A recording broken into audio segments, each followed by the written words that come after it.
when you've got a high-speed section like that, you really need to see and hit your marks. And when you're right up a rear wing like that Aston Martin, you see Pat Long had to back off a little bit. Now Davison responds. He's moving to the inside of the racetrack. Long going to take the long ride to the outside. Davison moves back to the middle of the road. That's a little bit of a reactive move. Pat Long to the inside. That's really tight. He had to give it up. A little bit of a double move there by Davison. He may get a warning. He kind of chose the right side and then wanted to go back to the middle to defend, and you're really not supposed to do that. Wasn't totally in breach of the regulations, but I think he's definitely walking on a gray line. I would be surprised if he gets a little rate. No, that was I think Eversley just getting out of the way. Sorry about that. I think you're absolutely right, and you know his argument might be, well, when I moved back over, he was already alongside me, so I was just trying to get my line into the corner. But the officials might say, yeah, but that was a reaction, and that's so I think a warning might be on the way. Well, you know one thing, Pat Long will be on the radio to John Rice saying, what's he up to? He's supposed to move once and then maintain that line. He will not be happy, but certainly it's created a gap here between those two cars as Davison is now focused on Caffer for the third position. Just over 7.5 minutes remaining. Here in radio communication that Ryan Eversley came to pit line, thought that the left rear was going down, so certainly after the incident the other day he wanted to be... Oh, Davison in there really deep. Tossed it sideways but maintained the power down to the racetrack. He's got a run on Caffer. Davison is coming alive here after the heat from Patrick Long. Yeah, he is. He's not just thinking what's in his rearview mirror, but what's right in front of him. When we talked to him, and he said early in the weekend, he said, you know, he said after last year, he said, I want to have just a clean weekend, but I want to have one that has good results because I want to be back in this. And but like we said, he doesn't necessarily have a full deal. He's going to try and do Indy again this year, and he's got some other stuff lined up. But it's all partial stuff. He said, I'd like to be back here. And I'll tell you what, we always knew he was super quick. He's putting on a great show today. And confirmation, a warning to James Davison in the 007 for that move. And I think they're spot on. I mean, that's exactly how they described it. Yes, you can start your move early. If you want to come out of a corner and go all the way to the inside, but you can't be moving back on line. Otherwise, that's really the block at the second part of the straightaway, not the first. So they'll give him a warning. I think if he does it again, he's going to have to give up the position to Pat Long. Pat got a really diamonded that corner and got a great launch. And now Davison down to the inside. Move. Nice move. Pat Long goes with him. Caffer defense, get a little touch there. And here comes Johnny O. Both those cars were slowed, and the Cadillac is right on their bumpers. I'll tell you, Caffer had no idea that move was coming from Davison. That was executed perfectly by Davison. It really was, and that's what a racer is all about. Yeah, he's in a fierce battle with the guy behind him, but he didn't lose focus on what he's trying to achieve, and that's a podium and more for Kevin Buckler and TRG and Aston Martin. Wow, what a move by J.D. Davison. We asked him in the weekend, we said, you know, we're seeing J.D. somewhere, James somewhere, and he goes, I don't care, I like them both. All right. He just wants to be here, wants to race hard. Pat Long looking to the inside on Caffer. Different competitor, but it's still for that fourth position. And time left. By the time they get to the start-finish line, we'll be into our final 5 minutes of round one of the Pirelli World Challenge GT Championship here at the Grand Prix of St. Petersburg, presented by Kaysen. And working through some traffic, that's John Potter. That's the team car to Caffer. Look at the margin he's built. Yeah, Perrin, just a superb performance. What a way to come out with the championship crown in your hand and start a new campaign.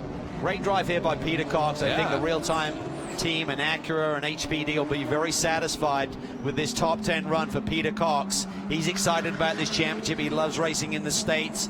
Oh, look at this late move by Pat Long to the inside. I think right rear tire's cut. He had that brush. You might be he is. Yeah, that was the brush when he defended coming through turn one. It is cut the right rear on that Magnus Racing Audi. Caffer has problems. Oh, boy. Did a great job of making sure he was out of the way of everybody. Now, oh boy, so late in the race, Cal, with a potential podium. With these GT3 machines, Greg, they have so many of these dive planes and such, and the front splitters. If you get in a little argy-bargy, it's very easy for one of these Pirellis to get cut on the sidewall. And that's a devastating blow for a guy who looks set for a podium here today. And the problem is when you get into one of these deals, you don't want that tire to flail apart, rip stuff off. Now, take a look here. First of all, at this move by JD. That was a late move. Yeah. It was almost like he's reacting. Patlong gets in there really. Here's the brush right there. Yep. Left side of that number 58 Wright Motorsports Porsche gets into the right rear of the Magnus Racing Audi and cuts down that Pirelli. And now at just under 3.5 minutes remaining to change that tie. He's going all the way to the back of the pack, and it's devastating for points, no question. Now, can Davison, who's immediately run down Mancinelli, can he turn this third into a second? Oh, he's got a great run. He yes, had great exit speed there. John Potter is up ahead in the second of the Magnus Racing Audis. They're going to have to try and get to the inside. Davison looks to the inside. This is going to be tight. Potter's got nowhere to go. Can he make the room? He does. Patlong gets a run as well. There's a little bit of a move there by Mancinelli coming into that turn to dissuade Davison. I think that was perfectly okay. Yeah. I think he's looking at the traffic and had to defend that inside line. Here comes Patlong, though. He realizes time is running out. He's going to get on the podium here today. That Aston Martin and Davison, though, is really hooking up now, coming out of the turns. And he had to get around Preston Calvert there. And again, he looks aggressively to the inside. He's really good there. Oh, he gives a little love tap on that Ferrari. Davison is telling Daniel Mancinelli what Pirelli World Challenge competition is all about. You're going to fight to the death. Yeah. Fans are watching and thinking, yeah, this is what racing should be. This is great stuff. Parent gone, though, almost 7 seconds up the road. Clear of all of this contentious racing behind him. This is far from over for this little battle. A couple of minutes on the clock. There could be some moves here late in the going. Sellers has hung in there nicely. He's got a pretty decent lap laid down for tomorrow's grid as well. The back of the pack there in that light blue and K-Pack 650S. Look at Davison, so aggressive on the brakes. And yesterday we saw the track in the GTS race just get faster and faster as it rubbered up, Greg. We're seeing really fast lap times at the end here today as well. When we come around here, we're anticipating white flag next time by. Not this time. Looking at the two white more flag, laps for this fight to go down to the wire. This is awesome. Oh, they throw the white. They look, timing and scoring determines lap time, and it's going to be really, really close. So white flag comes out, and they're coming up on the back of the 54 of Pappas. So close, and now traffic. Well, that was a close margin, just as we saw yesterday in that 50-minute mark. They decided the white flag was going to come out right on that mark. Versus yesterday, let him essentially do one more lap.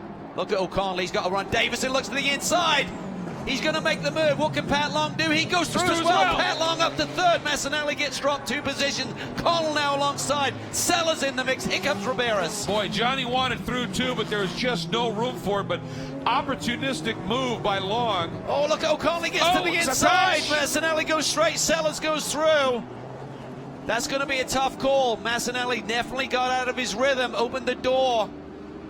O'Connell really had nowhere to go. He had to kind of go for the move, but then Mancinelli closed down on Apex a little bit. Here comes Perrin.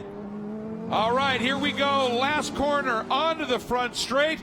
Last year's champion winning round 1 at St. Pete, the 650S from K-Pax in the hands of the factory driver, Alvaro Parent. What a run he put on. Here it is at the line. Long swings out. He got a drive, but it's going to be Davison into second with Long right there in third. Everybody shifting up a little bit. O'Connell will be fourth. Sellers into the top 5. And Riberas with the fast lap finishes in the 6th spot. What a story. Cooper 7th. Cox, as you said, a great run up into 8th. Alec Udell winning GTA in 9th with Fogarty in 10th.